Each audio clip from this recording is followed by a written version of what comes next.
Hi, and welcome back to Grieving Greatly. I'm your host, Jen. Thank you so much for being here today.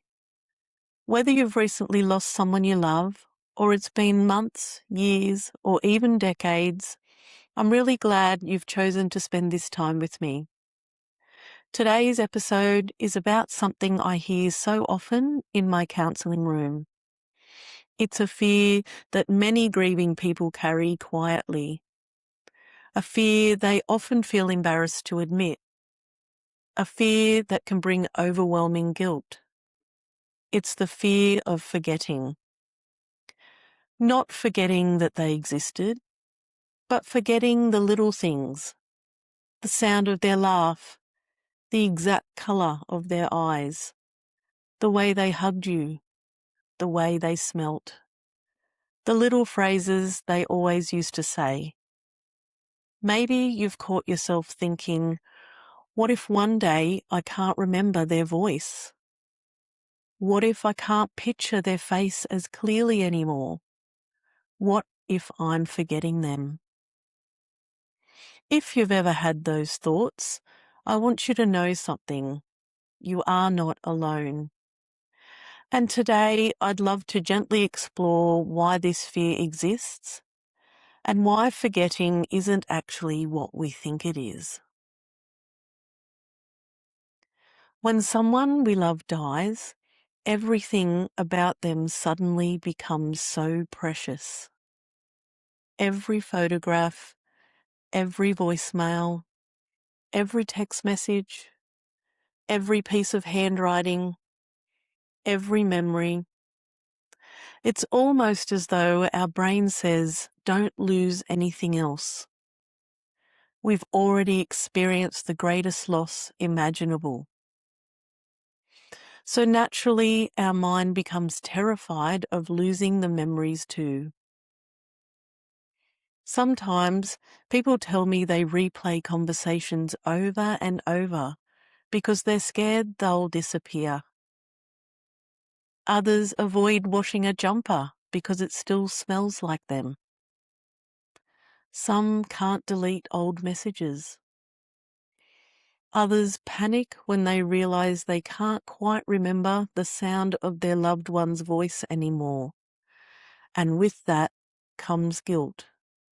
Huge amounts of guilt. As though forgetting one small detail somehow means we're loving them less. But that's simply not true. One of the hardest truths about being human is that memory changes. Not just after grief, for everyone. Think about your own childhood. You probably remember moments, snapshots, pieces, but every single day you don't remember every conversation, every meal, every outfit someone wore.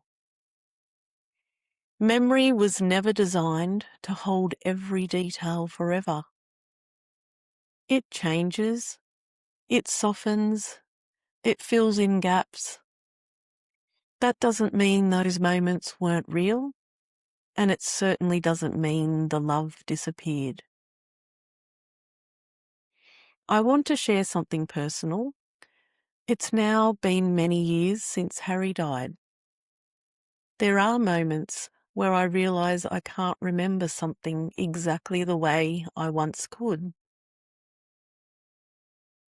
Sometimes I wish I could hear his voice whenever I wanted. Sometimes I wish I could remember every tiny detail. There was a time when that triggered me. It made me wonder if I was losing him. But over the years, I've realised something. I'm not losing Harry. Harry isn't only stored in my memory. He's woven into who I am. He's in the way I comfort grieving parents. He's in every counselling session where someone feels less alone. He's in this podcast. He's in Harry's Helping Hands. He's in the compassion I have for others. He's in the way I notice people who are hurting. He's in every conversation about grief, and he's still shaping my life every single day. Not because I remember every detail, but because love changes us. And once love changes us, it never truly leaves. I think sometimes we believe memories are the only place our loved ones exist. But I don't believe that's true.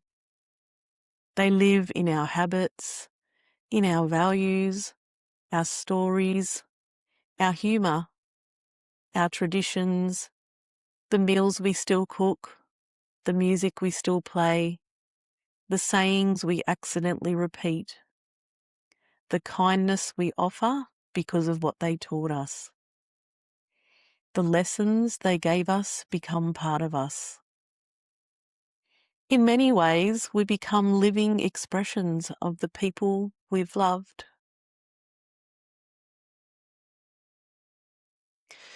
There is another reason memories can feel blurry.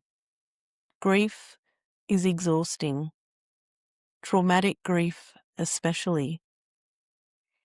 When we're overwhelmed by emotion, our brain often struggles to organise memories the way it usually would. Many people worry because they can't remember parts of the hospital, or the funeral, or the months after someone died. That isn't failure. That's how our nervous system protects us. Sometimes healing actually allows memories to return more gently over time. Sometimes they don't, and that is okay too. Love doesn't need perfect recall. Imagine someone asking you, can you remember every conversation you ever had with your mother? Of course not. Does that mean you love her less?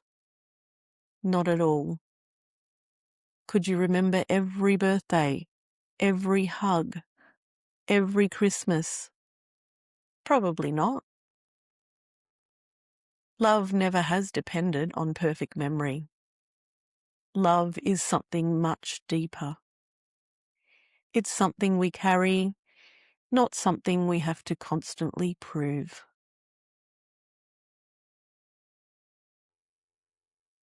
Some practical ways to stay connected.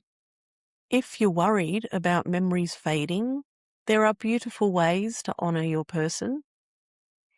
Record yourself telling stories about them. Write down your favourite memories. Collect recipes. Create memory boxes. Keep photos. Write letters to them. Ask family members to share stories you've never heard.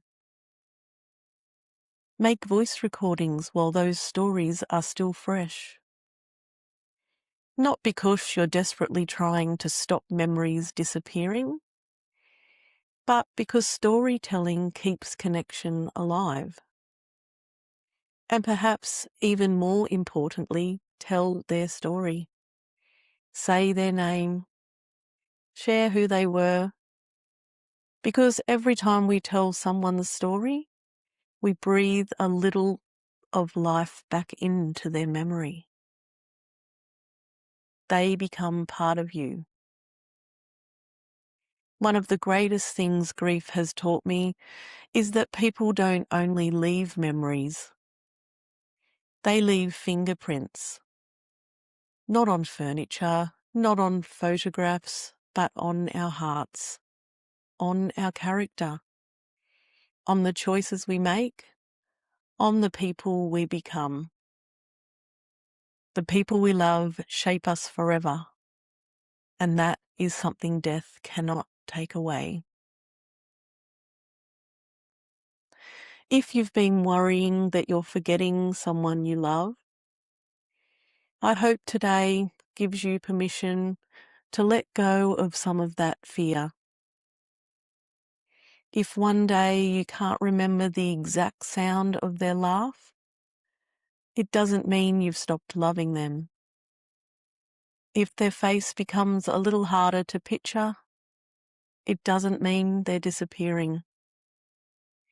Because the deepest parts of the people we love don't live only in our memories, they live within us. In the kindness we show, the courage we find, the love we continue to give, the lives we continue to touch. The person you lost has helped shape the person you've become. And that is something you'll never forget. Thank you so much for spending this time with me today. If today's episode resonated with you, I would love it if you shared it with someone who may need to hear these words. And if there's someone you're missing today, perhaps take a moment after this episode finishes to say their name out loud.